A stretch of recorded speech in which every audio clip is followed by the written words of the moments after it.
بەناوی خۆی گەورە مێرەبان خوشک و برانی بەڕێز ئامادەبوانی ێژا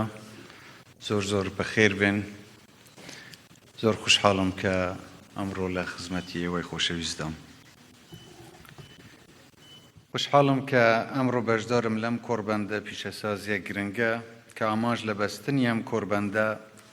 ڕەخساندنی بازارە بۆ بەرهەمە ناوخۆیەکان و هەروەها هێنانە ئارای دەرفەت و هەلی کارە بۆ خەڵکی هەرێمی کوردستان. دەستخۆشی لە ڕێکخرانی ئەم کۆربەندە دەکەم و هیوادارم ئەنجامەکانی ببێتە هۆی زیاتر بەرەو پێشچوونی ئابووری و دروستکردنی دەرفەتی زیاتری کار. ئێمە لە سەرەتای ئەم کابینەدا کارمان بۆ هەمەجۆرکردنی ئابووری و بایەختان بە گشت کەرتەکان کرد بۆ ئەوەی تەنیا پشت بە سەرچاوەیەکی داهات نەبەستین. بە تایبەتی گرنگیەکی زۆرمان بە کەرتەکانی پیشەسازی و کشت و کاڵداوە و لەم ڕواوە تا ئێستا چەندین پرۆژەمان ئەنجام داوە. هەندێکتان بینی.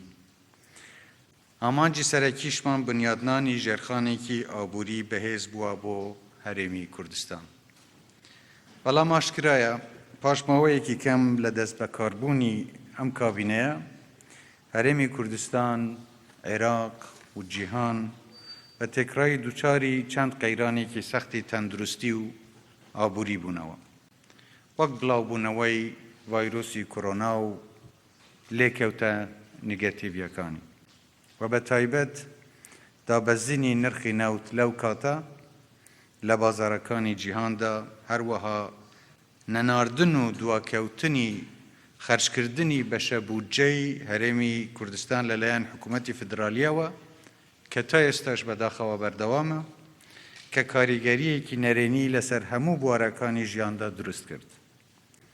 ئەم قەیرانانە کێشە و گرفت و تەحەدای گەورەی نەک هەر بۆ ئێمە بەڵکو بۆ وڵاتانی زلهێزی خاوەن ئابووری و پێشەسازی گەورەی جیهانیش دروست کرد و سیستەمی دارایی و ئابووری ئەو وڵاتانەی دووچاری داڕمان و زیانی گەورە کرد. بەڵام سەرەڕای هەموو ئەو قەیرانانەش ئێمە هەرگیز لە کارکردن و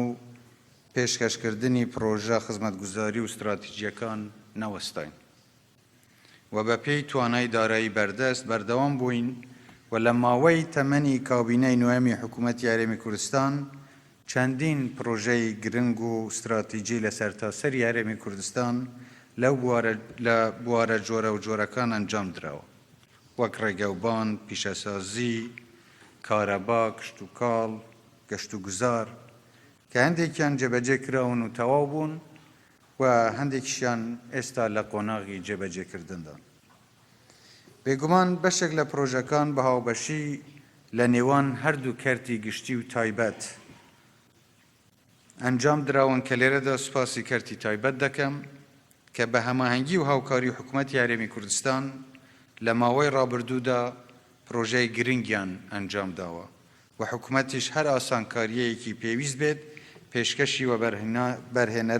بەرهێنەرانی ناوخۆ بیانی دەکات بۆ ئەوەی بەشدار بن لە پرۆسەی ئاوەدانکردنەوەی کوردستان و بنیادنانی ژێرخانی ئابووری هەرێمی کوردستان. لە هەمان کاتدا حکوومەتی هەرێم بە هەموو شێوەیەک پاڵپشت و هاوکاری گەنجان و خاوەن پرۆژە بچووکەکان لە بوارەکانی پیشەسازی و بازرگانی و داهێنان لە هەموو ڕێیەکەوە دەبێت. هەر لێرەشەوە لایەنە پەیوەنددارەکان ڕادەسپێرم بۆ لابردنی ئەو بربەست و لەمپەرانە و ئاسانکاری زیاتر بۆ پێشخستنی کەرتی پیشەسازی. ئێمە هەمیشە لە سەردانەکانمان بۆ دەرەوە و دیدارەکانمان لەگەڵ بەرپرسانی باڵای وڵاتان یەکێک لە تەوەرەکانی گفتوگۆکانمان ئاڵۆگۆڕی بازرگانی و پێشخستنی ئابووری و دۆزینەوەی بازار بووە بۆ بەروبووم و بەرهەمە ناوخۆیەکان و هەروەها ڕەخساندنی هەلیکار بووە بۆ گەنجەکانمان لە ڕێگەی هاندان و ڕاکێشانی سەرمایەگوزاری و بەرهێنانی بیانی بۆ هەرێمی کوردستان و هەروەها سوود وەرگرتن لە ئەزموون و شارەزایی وڵاتە پێشکەوتوەکان لە پێناو بنیاتنانەوە و گەشەپێدانی ئابووری هەرێمی کوردستان. حکوومەتی یاریمی کوردستان پلان و بەرنامەی گرنگ و توکمەی هەیە و بۆ بایەخدان بە کەرتی پیشەسازی بە تایبەتی لە بوارەکانی پیشەسازی خوراک و پیتروکیمیایی و پیشەسازی کانزاکان و دابینکردنی مادەی خام بۆ پیشەسازی بچووک و مامناوەند و دروستکردنی چەند ناوچەیەکی پیشەسازی لە شارەکانی هەرێمی کوردستاندا. بەڵام بێگومان بەدیهێنان و جێبەجێکردنی هەموو ئەو پرۆژانە بە پلەی یەکەم بەندە بە هەبوونی سەقامگیری سیاسی لە عێراق بە گشتی و بە هەبوونی پەیوەندیەکی باش و دۆستانە لە نێوان هەرێمی کوردستان و حکوومەتی فدرالی کە ئێمە پێمان وایە پێشکەوتنی هەرێمی کوردستان لە بەرژەوەندی هەموو عێراقدایە، لە بەرژەوەندی هەموو هاوڵاتیانی عێراقدایە و پێویستە بەو چاوەوە خوشک و برایانمان لە عێراق سەیری پێشکەوتنی هەرێمی کوردستان بکەن، نەک بە پێچەوانەوە هەوڵی ئاستەنگ و کێشە و گرفت دروستکردن بدەن بۆ هەرێمی کوردستان. ئێمە بەو داهات و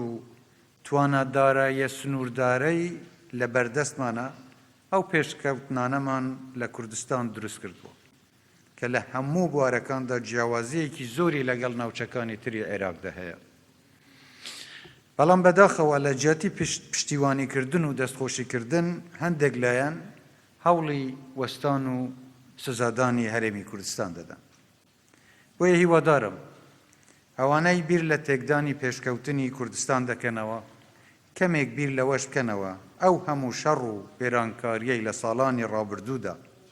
لە عێراق ڕوویاندا چ قازانجێکی بە خەڵکی عێراق گەیاند و ئەگەر ئەو هەموو توانا و داهاتەی عێراق لە جیاتی شەڕ و وێرانکاری و ململانەی سیاسی لە خزمەتکردن و ئاوەدانکردنەوە و پێشکەوتنی عێراق بەکارهێنرابوانایە، ئێستا دڵنیاین عێراق یەکێک لە وڵاتە پیشەسازیە پێشکەوتوەکانی ناوچە و جیهاندا دەبوو. ئێمە لێرەدا دووپات دەکەینەوە کە خوازیاری باشترین پەیوەندین لەگەڵ حکوومەتی فیدرالی و بە هەموو شێوەیەکیش داکۆکی لە مافە دەستوریەکانمان دەکەین لە پێناو زیاتر پێشخستنی هەرێمی کوردستان و سەقامگیربوونی ئاشتی و ئارامی لە هەموو عێراق. جارێکی دیکە دەستخۆشی لە ڕێخەرانیان کۆربەندە دەکەم و هیوای سەرکەوتنتان بۆ دەخواست.